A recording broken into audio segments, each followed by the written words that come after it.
نہایت ہی واجب الاحترام میرے بزرگوں، دوستوں اور بھائیوں، آج 1 جنوری 2021 ہے اور جمعۃ المبارک کا دن ہے۔ ایک تو یہ بات بہت ہوتی ہے کہ ہمیں ایک دوسرے کو اسلامی سال کی مبارکباد دینی چاہیے یا شمسی کی دینی چاہیے۔ اس حوالے سے یہ ہے کہ اگرچہ ہمارے احساسات اور جذبات اور ہمارے ایمان کا تقاضا تو یہی ہے کہ ہم اسلامی سال کو ہی اپنے روزمرہ کے معمولات میں لائیں، لیکن اگر کوئی شمسی سال کی بھی مبارکباد دے دے تو اس سے بھی کوئی ایسی بات نہیں کہ بندے کا کوئی ایمان ختم ہو جائے یا کوئی غلط بات ہو جائے، چونکہ ہمارے بہت سارے معمولات اسی شمسی سال کے مطابق چلتے رہتے ہیں۔ اور پھر جو مبارک ہے نا، مثلا ایک بندہ ہے، اس نے نئے کپڑے پہنے ہیں اور دوسرا بندہ اس کو کہتا ہے جی آپ کو مبارک ہو، اس کا مطلب یہ ہوتا ہے کہ اللہ رب العزت آپ کے اس لباس میں برکت عطا ہو۔ تو اس لحاظ سے چونکہ یہ ایک دعائیہ کلمہ ہے، اگر یہ شمسی سال کے شروع میں بھی ہو جائے کہ بھئی آپ کا یہ جنوری سے دسمبر تک کا سال جو ہے یہ خیر اور برکت کا ہو، آپ کو مبارک ہو، تو یہ بھی کوئی ایسی بات نہیں ہے۔ ایک تو یہ وضاحت بڑی ضروری ہے۔ دوسرا یہ کہ ہم نے یہ جو رات گزری اس میں YPA کے پلیٹ فارم سے، یعنی ینگ سائیکالوجسٹ ایسوسی ایشن، اس کے پلیٹ فارم سے سوشل میڈیا پہ بھی ایک لائیو پروگرام کیا جو ہزاروں نوجوانوں نے دیکھا، کالجوں کے، یونیورسٹیوں کے وہ نوجوان تھے، اور اس میں ایک بات جو بطور خاص تھی کہ بہت سے طلباء و طالبات نے وہاں لائیو ہی یہ کہا کہ اس سے پہلے ہماری توجہ ان چیزوں پہ گئی نہیں یا مبذول کرائی نہیں گئی، لہذا ہم اب یہ سن کر یہ عہد کرتے ہیں کہ آئندہ ہم نیو ایئر نائٹ کو فضول مشاغل میں گزارنے کی بجائے اس طرح جس طرح ہم نے ان کو بتایا کہ پرپز آف لائف، زندگی کا مقصد کیا ہے، اور اسی طرح ہم نے ان کو اور بہت ساری چیزیں بتائیں کہ سیلف کنٹرول، ضبط نفس کیا چیز ہے، محاسبہ نفس کے بارے میں بتایا کہ اصل میں تو یہ رات اور صبح طلوع ہونے والا سورج، یہ درمیانی وقت جو ہے اصل میں تو آپ اور میں ہم سب کو اپنے نفس کا محاسبہ کرنا چاہیے کہ یہ پورا سال گزرا ہے، ہم نے کس طرح گزارا، کیا کامیابیاں ہم نے حاصل کی، کیا کھویا اور کیا پایا۔ اس ضمن میں آپ کو یہ بتاتا ہوں کہ بہترین کاروباری شخص دنیا میں وہ ہوتا ہے جو ہر سال کے اختتام پہ اپنے کاروبار کا جائزہ لیتا ہے۔ ادارہ وہی کامیاب ہوتا ہے جو اپنے سال کے اختتام پہ اپنا جائزہ لیتا ہے۔ تنظیمیں اور جماعتیں اور NGOs وہ کامیاب ہوتی ہیں جو سال کے اینڈ پہ اپنا جائزہ لیتی ہیں کہ ہم نے کیا کھویا، کیا پایا، کیا ہم نے محنت کی، کیا ہم نے حاصل کیا۔ اگر یہ کام تنظیمیں، انجمنیں، ادارے اور کاروباری لوگ نہ کریں تو ان کا سارا سلسلہ ختم ہو جاتا ہے۔ تو پھر مجھے کہنے دیجئے کہ اسی طرح افراد کے لیے بھی یہ ضروری ہے کہ ہر فرد جو ہے وہ اپنی زندگی کی ایک جائزہ رپورٹ بنائے، اپنی زندگی کا محاسبہ کرے، ضروری ہے کہ سیلف انالیسس کرے، وہ اپنا جائزہ لے کہ میں نے کیا کھویا اور کیا پایا۔ ایک پورا سال ہماری زندگی سے کم ہوا ہے۔ اور امام غزالی رحمۃ اللہ تعالی علیہ آپ فرماتے ہیں کہ مجھے حیرت ہوتی ہے کہ جب لوگ خوش ہوتے ہیں کہ ہم ایک سال بڑے ہو گئے تو میں سمجھتا ہوں کہ اصل میں ان کی زندگی کا ایک سال کم۔ آپ اور میں اور ہم سب اپنی آخرت کے ایک سال قریب ہو گئے، اپنی قبر کے ایک سال قریب ہو گئے، اپنی موت کے ایک سال قریب ہو گئے۔ اس لیے ہمیں تو اور زیادہ چوکنا ہونا چاہیے، اور زیادہ ہوشیار ہونا چاہیے، اور زیادہ اس ہماری زندگی میں جو اللہ پاک نے ہمیں ساتیں دی ہیں اس میں سے ایک ساتھ اور گزرے۔ یہی وجہ حضرت ابراہیم علیہ السلام کے بارے میں پڑھ رہا تھا کہ آپ وہ پیغمبر ہیں جنہوں نے سب سے پہلے اپنی مونچھوں کو تراشا تھا اور چھوٹا کیا تھا اپنی مونچھوں کو، اور پھر حضرت ابراہیم علیہ السلام ہی بنی آدم میں سے سب سے پہلے وہ پیغمبر ہیں جن کے سر میں سب سے پہلے ایک سفید بال آیا۔ تو حضرت ابراہیم علیہ السلام نے پوچھا اللہ رب العزت سے کہ یہ کیا چیز ہے، یہ سفید بال جو ہے یہ کیوں آیا ہے، اس کا کیا مقصد ہے اور کیا پیغام ہے اس میں؟ اللہ رب العزت نے بتایا کہ یہ سفید بال جو ہے یہ عزت، وقار اور مقام اور مرتبے کی علامت، اور دوسرا یہ جو ہے یہ پیغام ہے ہماری طرف سے کہ اب ہمارے پاس تمہارے آنے کے دن اور قریب ہو رہے ہیں۔ وہ موت کا ایک پیغام ہے یہ سفید بالوں نے۔ وہ اسی طرح ایک پیغمبر کا میں نے پڑھا، مجھے نام اگرچہ یاد نہیں لیکن بات مجھے صحیح یاد ہے کہ انہوں نے اللہ پاک کی بارگاہ میں عرض کی تھی کہ یا اللہ جب میرا وقت وصال قریب آئے تو ایسے نہ آ جائے کہ اچانک میں اس دنیا سے چلا جاؤں، بلکہ اس سے پہلے میری طرف کوئی قاصد بھیجنا، کوئی پیغام بھیجنا تاکہ مجھے پتہ چلے کہ جو ہے میرا وقت قریب آ۔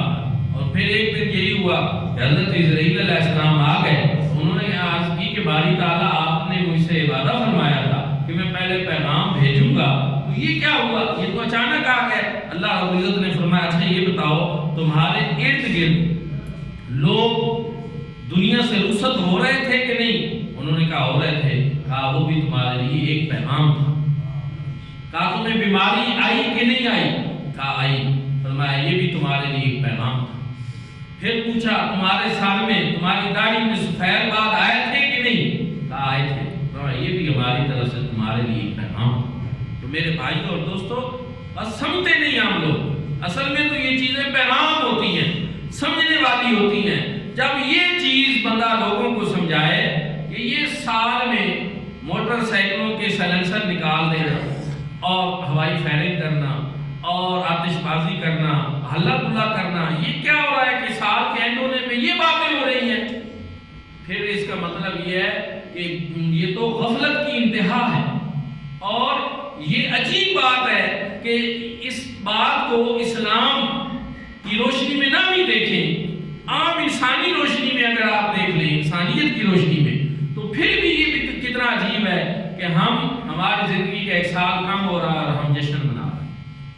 تو اس لیے ضرورت اس بات کی ہے کہ محاسبہ نفس کیا جائے۔ میں نے آپ رات کی خدمت میں قرآن مجید فرقان حمید کی مشہور سورت اسی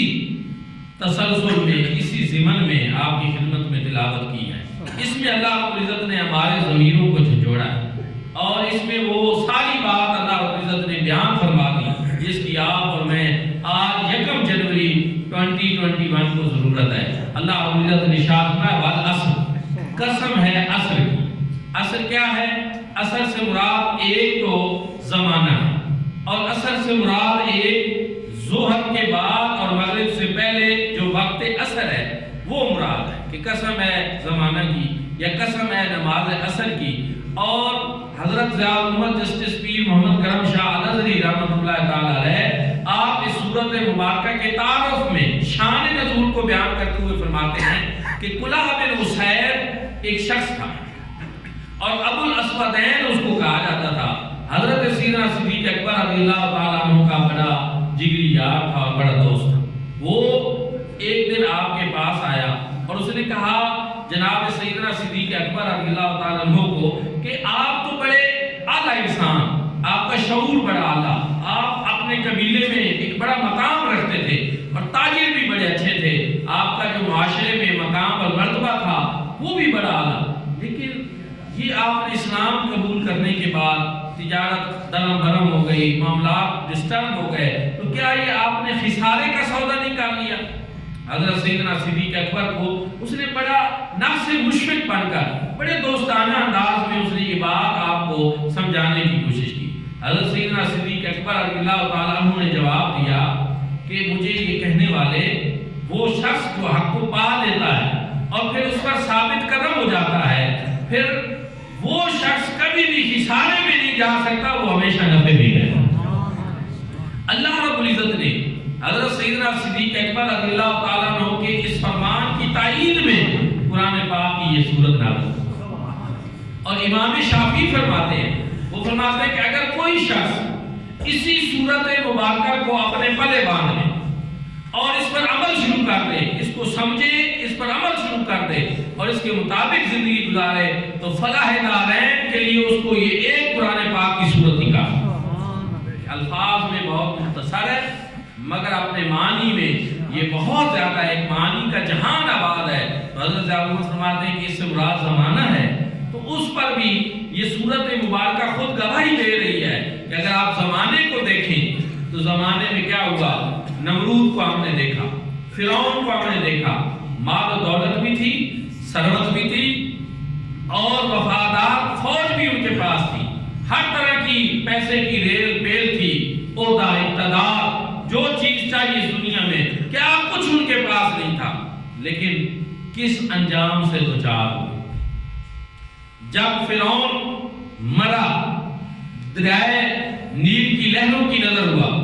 جب نمرود جو ہے وہ واصل پہ ناب ہوا،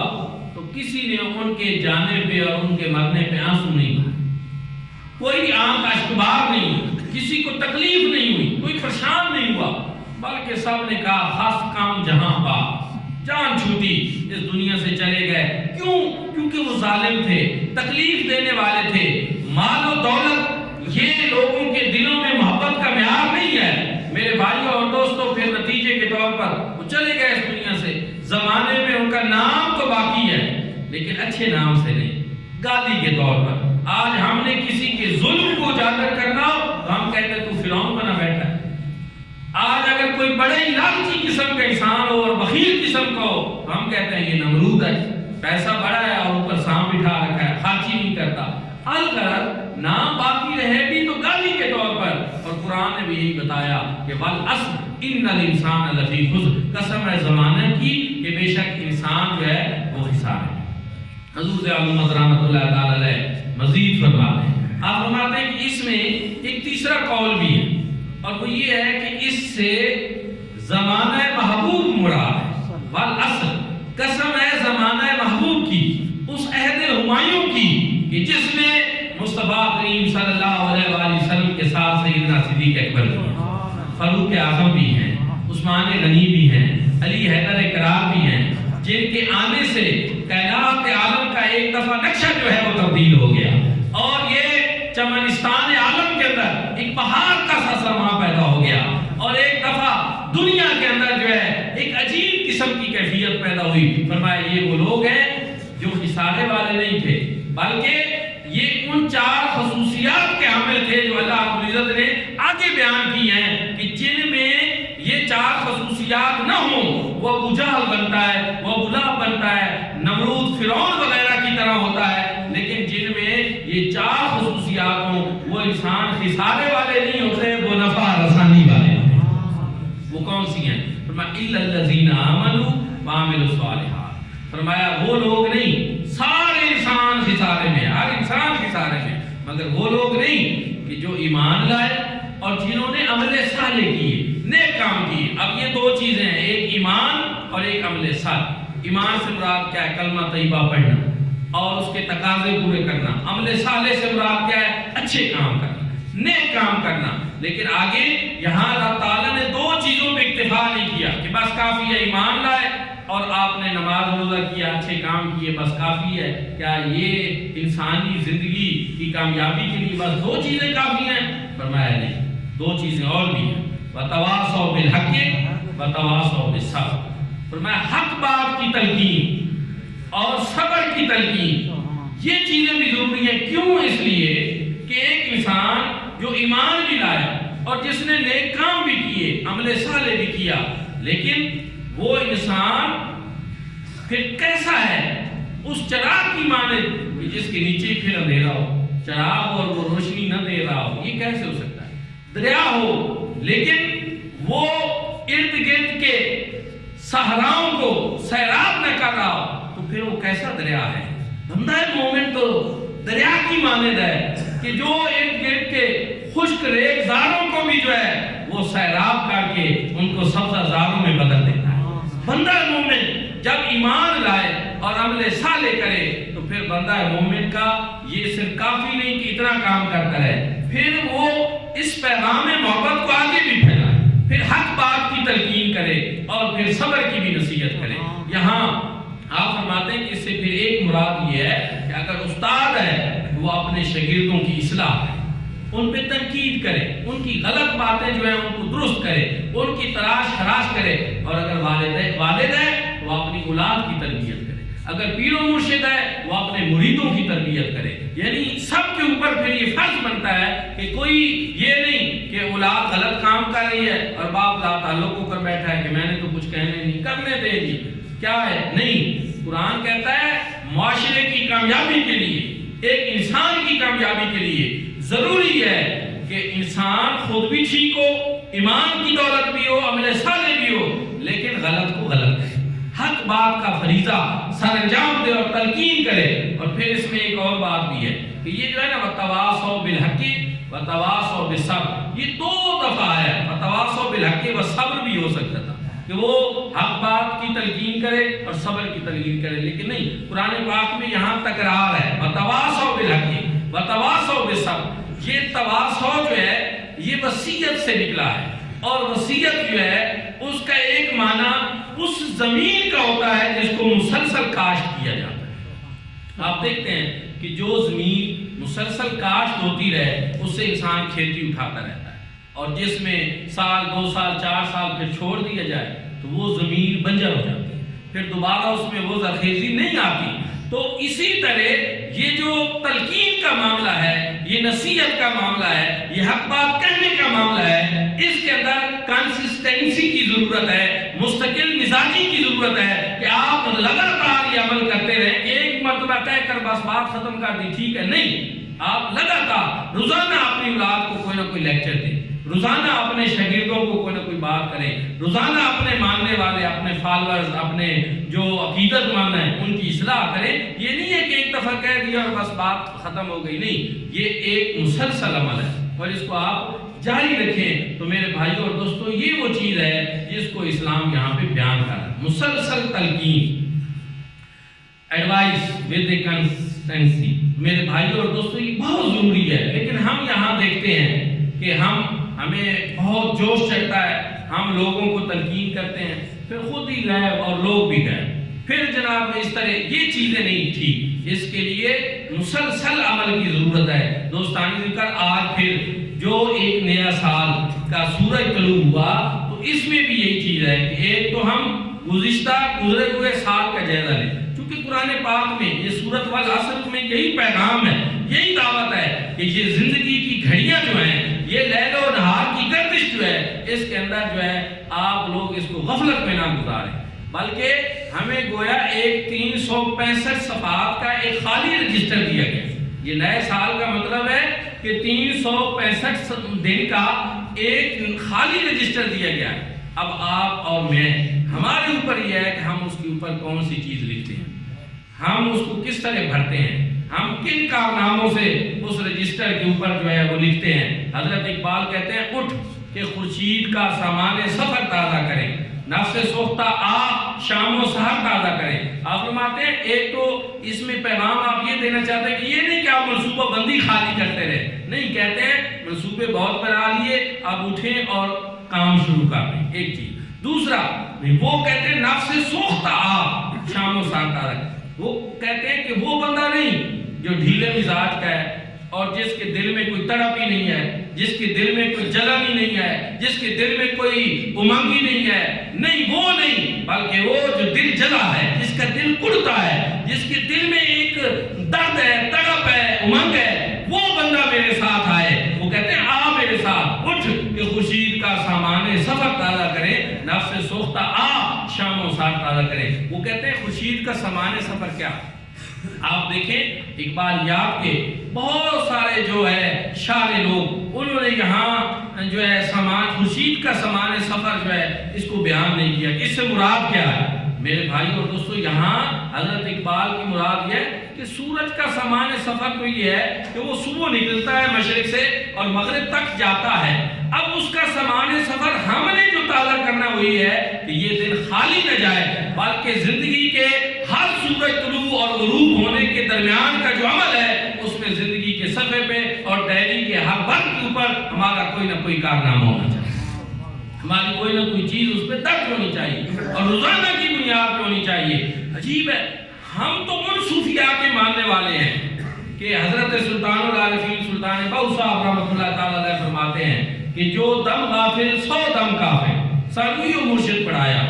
کہ ایک لمحہ ایک لحظے کی غفلت جو ہے وہ انسان کو کفران نعمت کی طرف لے جاتی ہے۔ ہر سانس اللہ پاک کی ایک نعمت ہے تو ہمیں ہر سانس کے اوپر شکر ادا کرنا چاہیے، لیکن عجیب یہ ہے کہ یہاں تو سانسوں کی گنتی نہیں، ہمارے تو دنوں کے دن غفلت میں گزر جاتے ہیں اور سالوں کے سال غفلت میں گزر جاتے ہیں۔ اور یقین جانیے میں ان چیزوں پہ اس لیے زیادہ زور دیتا ہوں کہ اس امت کا سب سے بڑا مسئلہ غفلت ہے، سب سے بڑا مسئلہ بے مقصدیت ہے کہ ہماری زندگی ہے لیکن ہمارا کوئی پرپز آف لائف نہیں، جو دل کرے ہم کرتے چلے جاتے ہیں اور ایسے ہی جو ہے ایک بے مقصد سی اور بے ہنگم سی زندگی گزار رہے ہیں۔ لیکن دنیا میں جو لوگ ترقی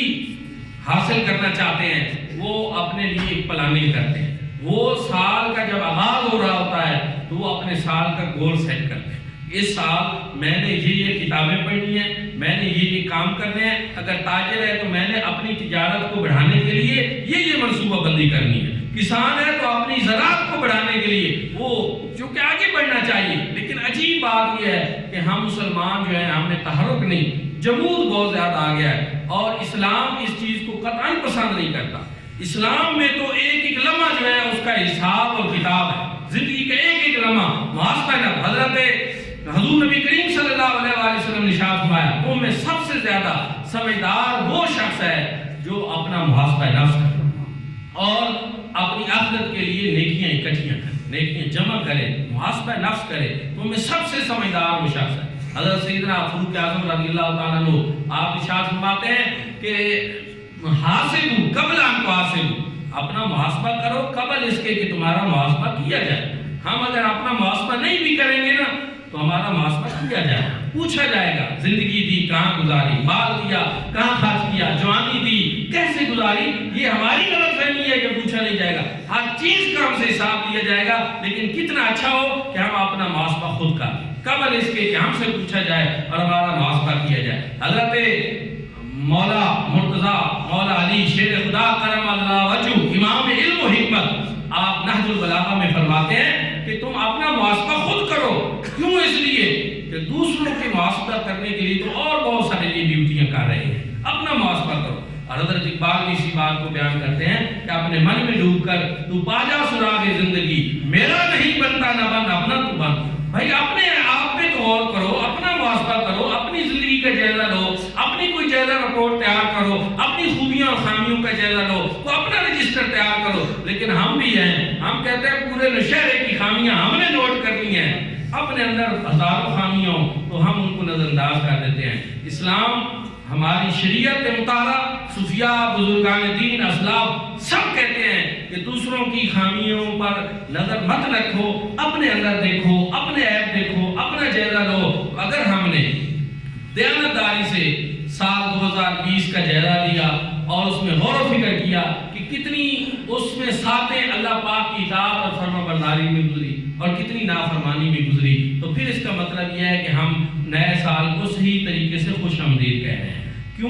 کیونکہ اس لیے ضروری ہے کہ اگر یہ احساس ہوگا تو پھر ہم نئے سال میں کامیابی حاصل کریں گے، پھر ہم سوچیں گے نیا سال ہے۔ میں تو آپ سب کو یہ دعوت دیتا ہوں کہ آپ اور میں ہم سب یہ عہد کریں کہ پچھلے سال میں جو غفلتیں ہوئیں ہم اب کوشش کریں گے کہ اس میں نہ دہرائیں۔ ایک سال ہماری زندگی کا اور ختم ہو گیا ہے، ہم موت کے ایک سال اور قریب ہو گئے ہیں، تو اب ہم سب کو چاہیے کہ ہم اس سال کو شروع دن سے اطاعت خدا اور اطاعت مصطفیٰ حضور صلی اللہ علیہ وآلہ وسلم سے عشق اور محبت میں گزاریں، دین اسلام کی سربلندی کے لیے گزاریں۔ ہم اپنے اندر اس طرح کی تبدیلیاں لائیں کہ اس سال کو بامقصد بنائیں، بے مقصد اور فضول چیزیں جو ہیں ان کو اپنی زندگی سے نکالیں۔ دعا ہے کہ اللہ کریم آپ اور میں ہم سب کو عمل کی بھی توفیق عطا فرمائے۔ آخر دعوانا الحمدللہ۔